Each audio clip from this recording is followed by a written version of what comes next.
একটা ছোট্ট স্বপ্ন আছে, পাহাড়ের কোলে একটা নিজের ছোট্ট বাড়ি হবে, যেখানে নিজের মতো করে আমি থাকতে পারবো। হ্যাঁ, recently I went to Jibhi, হিমাচলের ছোট্ট একটা গ্রাম। ফার্স্ট টাইম গেলাম and honestly I fell in love with the vibe. আর এই যে যাকে দেখছো, রেড অন, সকালে হাঁটতে গিয়ে আমার পেছন পেছন এসেছে আমার সাথে, বিস্কিট খাবে বলে। ছিলাম জালোরি ভিউ লগ হাউসে, তারসিম ভাইয়ের নিজের হাতে সেটা বানানো, পুরো কাঠ দিয়ে তৈরি।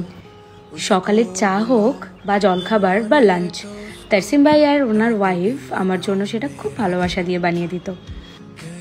অনেকদিন পর একদম একা একটু সময় কাটালাম, কোনো নয়েজ না, কোনো ডেডলাইন না, কোনো স্ট্রেস না কাজের, শুধু আমি আর পাহাড়। Travel really opens you up, নতুন মানুষ, নতুন গল্প, নতুন perspective. It teaches you you know to slow down and listen to yourself. ওই দিন আরেকটু আশেপাশে ঘুরেছিলাম, কিছু জিনিস এক্সপ্লোর করেছিলাম, আর অনেক কিছু করেছিলাম অ্যাকচুয়ালি। যদি সময় পাই তাহলে আর একটা ভিডিও শেয়ার করব। আর কেমন লাগলো জানিও।